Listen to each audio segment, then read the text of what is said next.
आज की चर्चा के लिए जो स्रोत हमारे सामने हैं वे एक ऐसे भारत की कहानी कहते हैं जो एक साथ कई मोर्चों पर आगे बढ़ रहा है और चुनौतियों से जूझ भी रहा है। बिल्कुल। हम देखेंगे कि कैसे करोड़ों लोगों को पहली बार बैंकिंग सिस्टम से जोड़ा जा रहा है। बिल्कुल। लेकिन साथ ही कॉर्पोरेट जगत में दिवालियापन की प्रक्रिया वो खुद चुनौतियों का सामना कर रही है। और ये सिर्फ अर्थव्यवस्था की बात नहीं है। टेक्नोलॉजी जहां एक तरफ जीवन आसान बना रही है, वहीं डिजिटल अरेस्ट और साइबर स्लेवरी जैसे नए और बेहद डरावने खतरे भी पैदा कर रही है। सही कहा। हम स्वास्थ्य से लेकर पर्यावरण और राष्ट्रीय सुरक्षा से लेकर सामाजिक कानूनों तक इन सभी अलग अलग दिखने वाले धागों को जोड़कर एक पूरी तस्वीर बनाने की कोशिश करेंगे। बिल्कुल।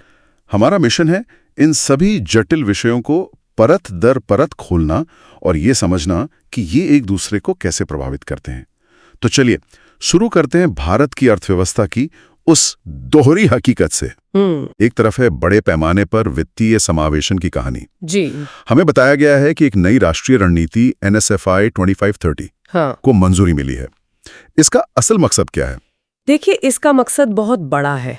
ये सिर्फ बैंक खाते खोलने तक सीमित नहीं है। अच्छा। बल्कि ये सुनिश्चित करना है कि देश के सबसे दूर दराज के कोने में बैठे व्यक्ति तक भी वित्तीय सेवाएं पहुंचे और वो उनका सही इस्तेमाल कर पाए। मतलब सिर्फ पहुंच नहीं, उपयोग भी। एग्जैक्टली। इसके लिए पंच ज्योति नाम से 5 लक्ष्य रखे गए हैं। जैसे हर परिवार को वित्तीय सुरक्षा देना, महिलाओं को इस मुहिम में आगे लाना और लोगों को वित्तीय रूप से साक्षर बनाना। सुनने में तो ये बहुत अच्छा लगता है जी। लेकिन जमीन पर इसका असर कैसा दिख रहा है? क्या हमारे पास कोई आंकड़े हैं जो इस प्रगति को दर्शाते हो? आंकड़े काफी प्रभावशाली हैं। RBI का एक FI इंडेक्स है जो वित्तीय समावेशन को मापता है। अच्छा। ये 2021 से अब तक लगभग 25% बढ़ा है। और प्रधानमंत्री जनधन योजना को देखिए, 56 करोड़ से ज्यादा बैंक खाते खोले जा चुके हैं। 56 करोड़? जी। ये दुनिया की सबसे बड़े वित्तीय समावेशन योजनाओं में से एक है। और जेम ट्रिनिटी यानी जनधन, आधार और मोबाइल ने मिलकर तो डिजिटल लेन-देन को एक क्रांति में बदल दिया है। तो एक तरफ करोड़ों लोग पहली बार फॉर्मल बैंकिंग सिस्टम में आ रहे, लेकिन कहानी का दूसरा पहलू भी है। जो बड़ी कंपनियां पहले से सिस्टम का हिस्सा हैं, जब वो मुश्किल में पड़ती हैं तो क्या होता है? हमारे स्रोतों में एक संसदीय पैनल की रिपोर्ट है जो दिवाला और दिवालियापन संहिता यानी IBC को लेकर कुछ गंभीर चिंताएं जता रही है। और ये उस दोहरी हकीकत का सटीक उदाहरण है जिसकी बात हम कर रहे थे। रिपोर्ट कहती है कि IBC प्रक्रिया में जो तय समय सीमा है उसका पालन नहीं हो रहा। मतलब देरी हो रही है बहुत ज्यादा। साथ ही रिकवरी रेट यानी वसूली की दर बहुत कम है और लेनदारों को भारी हेयर कट यानी नुकसान उठाना पड़ रहा है। कई मामलों में तो 80 से 90% तक का नुकसान हुआ है। एक मिनट, अगर वसूली दर इतनी कम है और लेनदारों को इतना बड़ा नुकसान हो रहा है तो क्या हम ये कह सकते हैं कि ये कानून अपने मूल मकसद में ही नाकाम हो रहा है? ये एक बहुत जरूरी सवाल है। और देखिए, यहाँ एक दिलचस्प विरोधाभास है। रिपोर्ट ये भी मानती है कि जिन कंपनियों का IBC के तहत समाधान हुआ है उनका प्रदर्शन बाद में सुधरा है। अच्छा। इसका मतलब ये है कि IBC एक रिकवरी टूल के तौर पर शायद उतना सफल नहीं है जितना कि ये एक रिवाइवल टूल है। रिवाइवल टूल यानी जो कंपनियां बचाई जा सकती हैं उनके लिए ये कारगर है। असली समस्या ये है कि कंपनियां संकट शुरू होने के बहुत बाद इस प्रक्रिया में आती हैं, जब तक उनकी कीमत लगभग खत्म हो चुकी होती है। तो मुद्दा कानून से ज्यादा टाइमिंग का है? काफी हद तक। ये तो हुई देश के अंदर की बात। वैश्विक मंच पर भारत की स्थिति को लेकर भी एक पहल हुई है।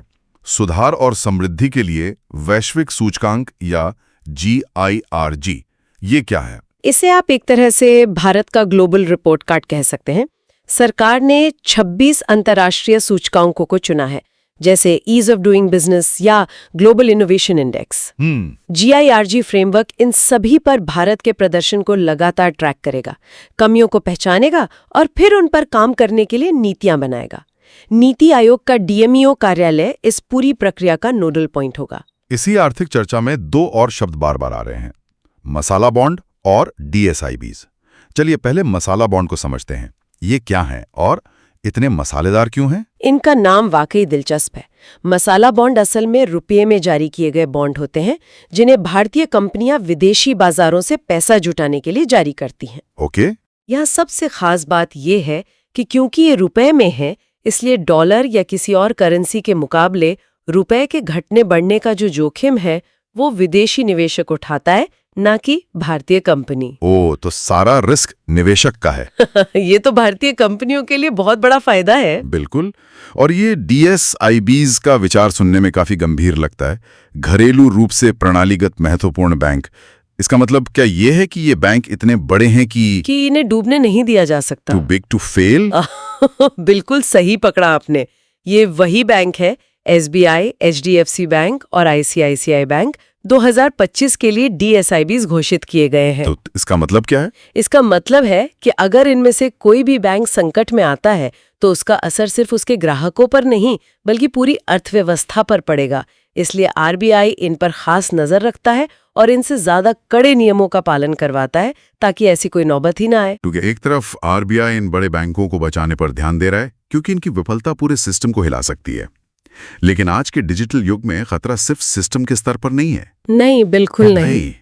खतरा अब हर उस व्यक्ति के फोन तक पहुंच गया है जिसे डिजिटल अरेस्ट जैसे मतलब नए और शातिर तरीकों से निशाना बनाया जा रहा है। ये कितना बड़ा खतरा है? ये बहुत बड़ा और बहुत तेजी से बढ़ता खतरा है। आप सोच कर देखिए, आपको एक वीडियो कॉल आती है, सामने वाला खुद को CBI या पुलिस का कोई बड़ा अफसर बताता है और कहता है कि आपके नाम पर एक पार्सल में ड्रग्स या कोई अवैध सामान मिला है। डरावना है। और वो आपको कहीं जाने नहीं देता, आपको वीडियो कॉल पर ही गिरफ्तार कर लेता है और फिर मामला रफा दफा करने के नाम पर पैसे मांगता है। ये एक तरह का साइकोलॉजिकल टेररिज्म है। और आंकड़े क्या कहते हैं? आंकड़े तो चौंकाने वाले हैं। 2024 की पहली तिमाही में ही, मतलब सिर्फ 3 महीनों में, भारतीयों ने इस तरह की धोखाधड़ी में 120 करोड़ रुपए से ज्यादा गंवा दिए। 120 करोड़ सिर्फ 3 महीनों में? ये तो भयावह है। इस पर तो जरूर कोई सख्त कदम उठाया गया होगा। सुप्रीम कोर्ट का जिक्र है हमारे स्रोतों में। बिल्कुल, सुप्रीम कोर्ट ने इस मामले को बहुत गंभीरता से लिया है। उन्होंने CBI को पूरे देश में जांच करने की खुली छूट दी है और सभी राज्यों को सहयोग करने का आदेश दिया है। अच्छा। और कोर्ट ने एक बहुत ही आधुनिक सवाल भी पूछा है। उन्होंने RBI से कहा है कि वो बताए कि इन धोखाधड़ी वाले बैंक खातों को पहचानने के लिए AI और मशीन लर्निंग का इस्तेमाल कैसे हो सकता है। यानी समस्या की जड़ पर हमला करने की कोशिश। हाँ। और सरकार की तरफ से आम लोगों के लिए कोई टूल है? हम खुद को कैसे बचा सकते हैं? हाँ, सरकार ने कुछ अच्छे कदम उठाए हैं। गृह मंत्रालय के तहत भारतीय साइबर अपराध समन्वय केंद्र I4C काम कर रहा है और एक बहुत उपयोगी ऐप है संचार साथी। संचार साथी? जी, इसमें चक्षु नाम का एक फीचर है जिसका मतलब है आंख। अगर आपको कोई भी संदिग्ध कॉल या मैसेज आता है तो आप तुरंत इस पर उसकी रिपोर्ट कर सकते हैं। तो ये तो बहुत काम का है। और इसके अलावा ये ऐप आपका खोया हुआ फोन खोजने और उसे ब्लॉक करने में भी मदद करता है। ये तो हुई व्यक्तिगत धोखाधड़ी के बाद, लेकिन तकनीक का दुरुपयोग और भी बड़े स्तर पर हो रहा है, जैसे दिल्ली एयरपोर्ट पर GPS स्पूफिंग की घटना। ये क्या भला है? GPS स्पूफिंग एक तरह का डिजिटल धोखा है। इसमें हैकर्स नकली GPS सिग्नल भेजकर आपके डिवाइस को कंफ्यूज कर देते हैं। मतलब आपके फोन या गाड़ी के नेविगेशन को लगेगा कि वो कहीं और है, जबकि असल में वो कहीं और होगा। एयरपोर्ट के पास ये खास तौर पर खतरनाक है क्योंकि विमान नेविगेशन के लिए GPS पर बहुत ज्यादा निर्भर करते हैं। बाप रे, ये तो एक गंभीर साइबर हमला है। बिल्कुल। इन डिजिटल खतरों की लिस्ट में एक और शब्द है जो सच में रूह कपा देता है, साइबर स्लेवरी। ये सिर्फ एक और अपराध नहीं लगता, ये अपराध से कहीं ज्यादा है। ये आधुनिक युग की मानव तस्करी का सबसे क्रूर डिजिटल रूप है। कैसे? सोचिए, किसी युवा को भारत में अच्छी नौकरी का सपना दिखाकर म्यांमार या कंबोडिया जैसे देश ले जाया जाता है। वहां पहुंचते ही उसका पासपोर्ट छीन लिया जाता है, उसे एक कमरे में बंद कर दिया जाता है और बंदूक की नोक पर उसे भारत में ही लोगों से ऑनलाइन धोखाधड़ी करने को कहा जाता है। हे भगवान। और मना करने पर उन्हें मारा पीटा जाता है, यातनाएं दी जाती हैं। ये गुलामी है जो डिजिटल पर्दे के पीछे चल रही है। तो एक तरफ हम व्यक्तिगत स्तर पर साइबर अपराधों से लड़ रहे हैं, वहीं दूसरी तरफ देश की सुरक्षा के लिए भी बड़े तकनीकी कदम उठाए जा रहे हैं। भारतीय सेना ने ब्रह्मोस मिसाइल का सफल परीक्षण किया है। इसकी क्या खासियत है? ब्रह्मोस भारत की ताकत का एक बड़ा प्रतीक है। ये भारत और रूस ने मिलकर बनाई है। ये एक सुपरसोनिक क्रूज मिसाइल है यानी आवाज की रफ्तार से लगभग 3 गुना तेज चलती है। 3 गुना तेज? जी, और इसकी सबसे बड़ी खासियत है दागों और भूल जाओ का सिद्धांत। एक बार इसे लॉन्च कर दिया तो ये अपने टारगेट को खुद ढूंढकर नष्ट कर देती है। इसे लगातार गाइड करने की जरूरत नहीं पड़ती। अच्छा। और इसके अलावा इजराइल से हेरॉन MK2 ड्रोन की खरीद और मालदीव के साथ अभ्यास एक्वेरिन जैसे सैन्य अभ्यास भी इसी तैयारी का हिस्सा हैं, जो हमारी निगरानी और रक्षा क्षमताओं को बढ़ाते हैं। देश की सीमाओं की सुरक्षा तो जरूरी है, लेकिन नागरिकों के स्वास्थ्य की सुरक्षा भी उतनी अहम है। स्वास्थ्य के मोर्चे पर एक बड़ी खबर WHO की तरफ से आई है। हाँ, जिसने मोटापे के इलाज के लिए कुछ नई दवाओं पर गाइडलाइंस जारी की हैं। हाँ, और ये एक गेम चेंजर हो सकता है। ये GLP-1 दवाएं हैं, जैसे लिराग्लुटाइड और सेमाग्लुटाइड।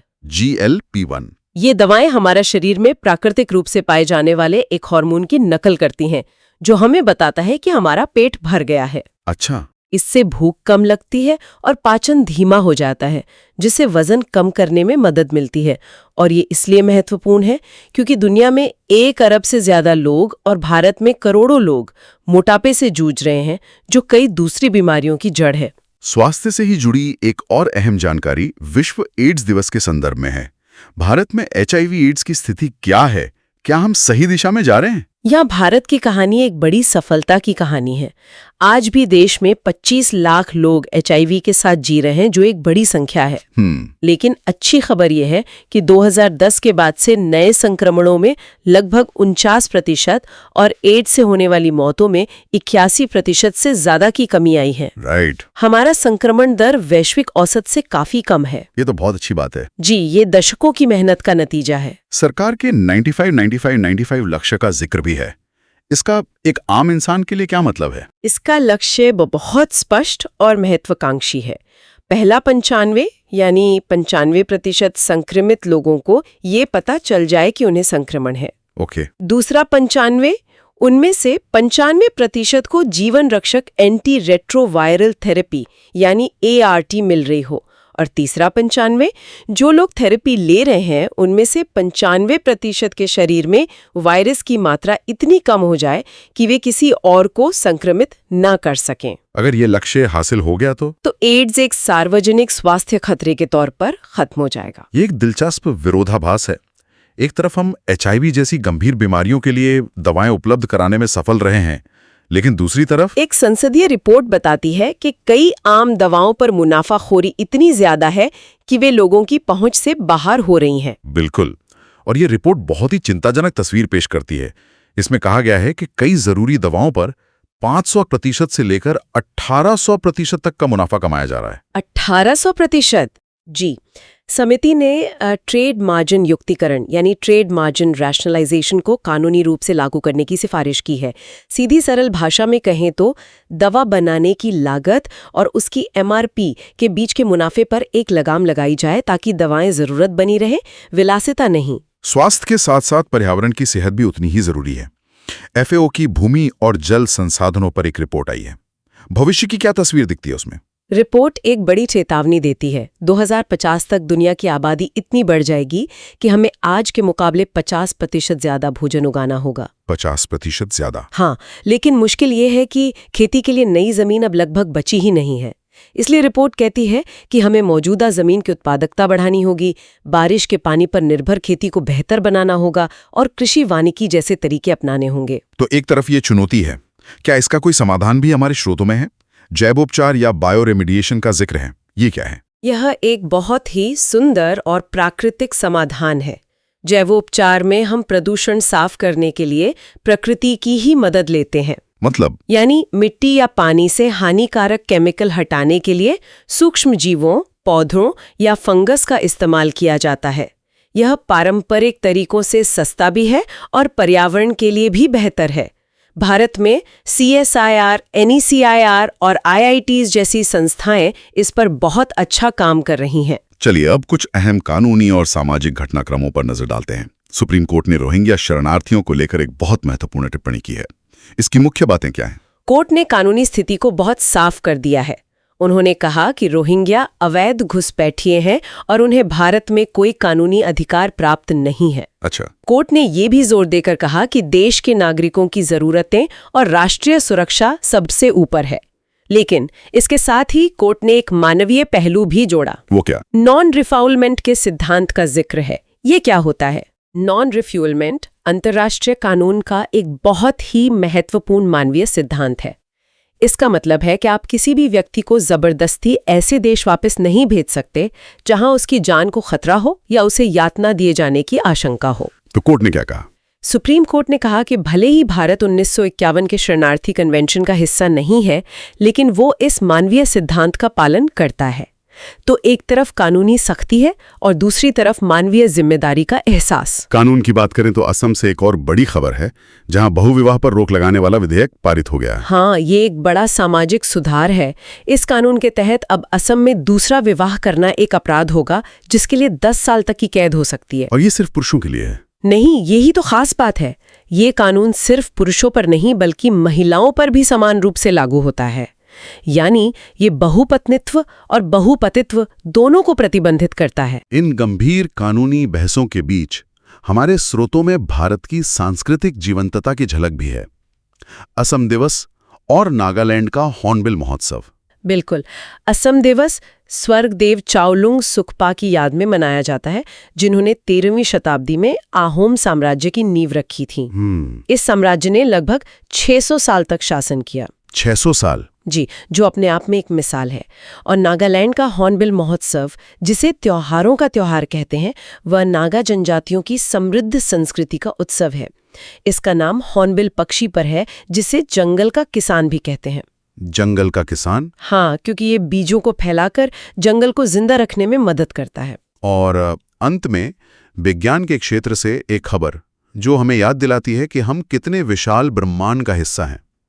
भारतीय शोधकर्ताओं ने अलकनंदा नाम की एक आकाशगंगा खोजी है। हाँ, जेम्स वेब टेलीस्कोप का इस्तेमाल करके ये खोज की गई है। ये एक विशाल सर्पिल आकाशगंगा है और इसका नाम हमारी पवित्र नदी पर रखा गया है।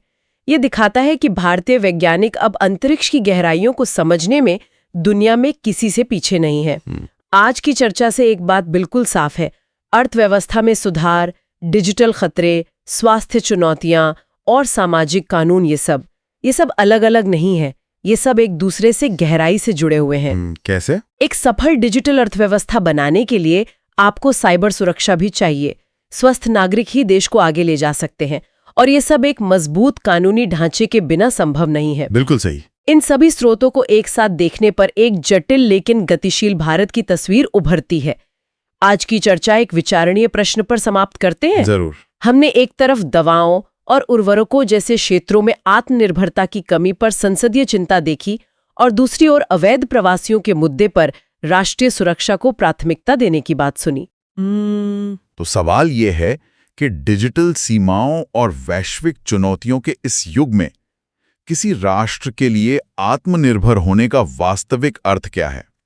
क्या ये खुद को दुनिया से अलग कर लेना है, या दुनिया के साथ अपनी शर्तों पर और मजबूती से जुड़ना है?